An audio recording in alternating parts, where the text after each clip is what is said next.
Berjumpa kembali di channel ini. Kali ini kita akan membahas tokoh agama, tokoh nasional. Beliau adalah Presiden keempat Republik Indonesia, Kiai Haji Abdurrahman Wahid. Nama beliau adalah Abdurrahman Ad-Dakhil. Ad-Dakhil bahasa Arab yang berarti sang penakluk. Tokoh satu ini kelahiran dan Anyar Jombang. Ada dua versi tanggal. Ada yang menyebut tertulis 7 September 1940. Ada juga versi lain 4 Agustus tahun yang sama. Bulan Arabnya 7 Syawal. Kita tidak memasalahkan itu. Karena di usia masih kecil, di usia 4 tahun beliau mengikuti bapaknya yang sedang menerima amanah sebagai ketua pertama Partai Masyumi, sehingga dia harus berpindah ke Jakarta. Tapi hanya setahun tinggal di Jakarta, dia harus kembali ke kampung halaman karena konflik Indonesia dengan kolonial belum berakhir. Selama perang kemerdekaan itu, beliau lebih banyak tinggal di kampung halaman.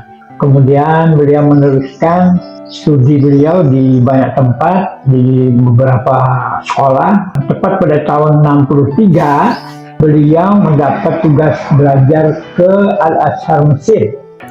Karena sistem pendidikan di Al-Azhar tidak cocok, setahun setelah peristiwa di 30 SPKI, tahun 66 beliau mendapat kesempatan meneruskan kuliah di Universitas Baghdad di Irak. Alhamdulillah kuliah di Baghdad ini diselesaikan pada tahun 1971 dengan gelar RC. Akhirnya beliau meneruskan studi ke Leiden, Belanda. Dia pergi ke Belanda. Nah, naas Universitas Baghdad tidak diakui oleh Leiden, sehingga ijazah beliau tidak bisa digunakan untuk meneruskan studi ke Leiden. Gagal kuliah di Leiden, beliau akhirnya pergi ke Prancis, ke Jerman, melanglang buana untuk melakukan studi kebudayaan. Tahun 73 beliau akhirnya kembali ke tanah air, yang hajatnya sebenarnya salah satu hajatnya adalah untuk meneruskan studi ke McGill, Kanada.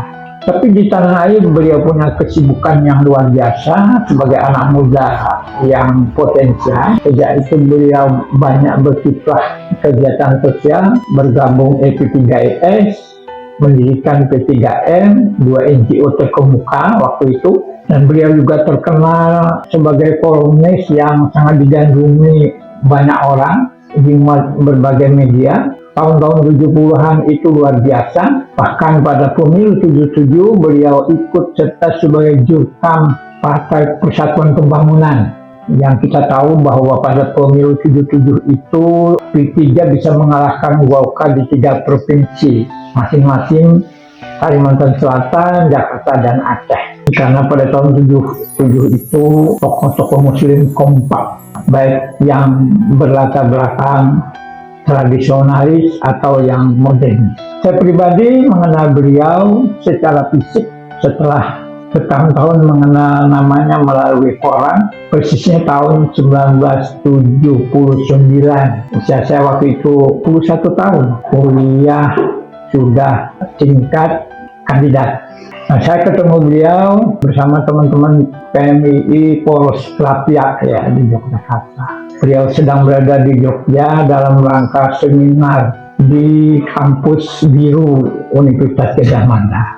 3 hari beliau di Jogja, kita lumayan intensif ketemu, berdiskusi banyak hal masalah-masalah negara. Dari cerita beliau yang menginspirasi saya adalah ternyata sebelum menjadi pembicara di Jogja, beliau juga pembicara di Surabaya. Selesai acara di Surabaya, terbang ke Jogja. Kemudian dari Jogja beliau juga harus meneruskan perjalanan ke Sumatera. Beliau cerita dia punya utang artikel untuk sebuah majalah terkemuka di Jakarta waktu itu. Maka dia dalam perjalanan Jogja-Jakarta itu menulis artikel untuk majalah. Tulisan itu ditunggu oleh orang majalah itu untuk diterbitkan pada minggu itu juga.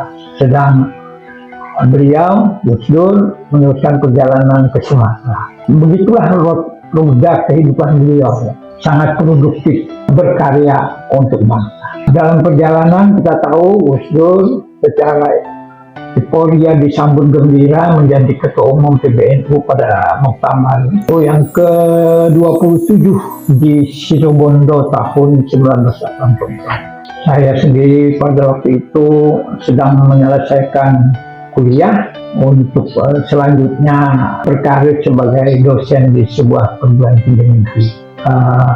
Ya, selama beliau menjadi ketua PBNU, saya berkali-kali ketemu di forum, tapi tidak sempat bicara mendalam. Baru setelah kejadian Muktamar NU di Cipasung 1994, di mana NU terpolarisasi menjadi dua kelompok, ada NU Gus Dur yang resmi, yang baru terpilih, kemudian ada juga PPNU yang dipimpin oleh Abu Hasan. Dan ironinya waktu itu negara berpihak kepada Abu Hasan. Bahkan pada saat itu agak dibatasi kiprah. Sehingga pada tahun 1995 saya dan beberapa kiai mendatangkan Gus Dur ke Banjarmasin secara diam-diam. Ya, event itu boleh dikatakan negara kecolongan. Beliau bisa ceramah di dua tempat dan berdiskusi panjang saya di sebuah hotel pada malam hari, hampir sampai pagi. Saya kemudian termasuk yang diminta juga oleh beliau melalui sekretaris pribadi beliau, sahabat Arifin Junaidi, untuk menyiapkan tim karakter PBNU Kalimantan Selatan yang kala itu dipimpin oleh almarhum Profesor Jokan Yahya. Tapi karena beliau bergabung dengan NU-nya Abu Hasan, maka PBNU dibekukan. Nah, meskipun kami sudah memiliki SK dari PBNU, ternyata tidak mudah zaman itu, karena negara punya kuasa, tidak mengakui, pemerintah tidak mengakui, aparat kepolisian, sehingga kepengurusan kami tidak jalan. Bayangkan 97 baru bisa konferensi wilayah NU menyelesaikan konflik.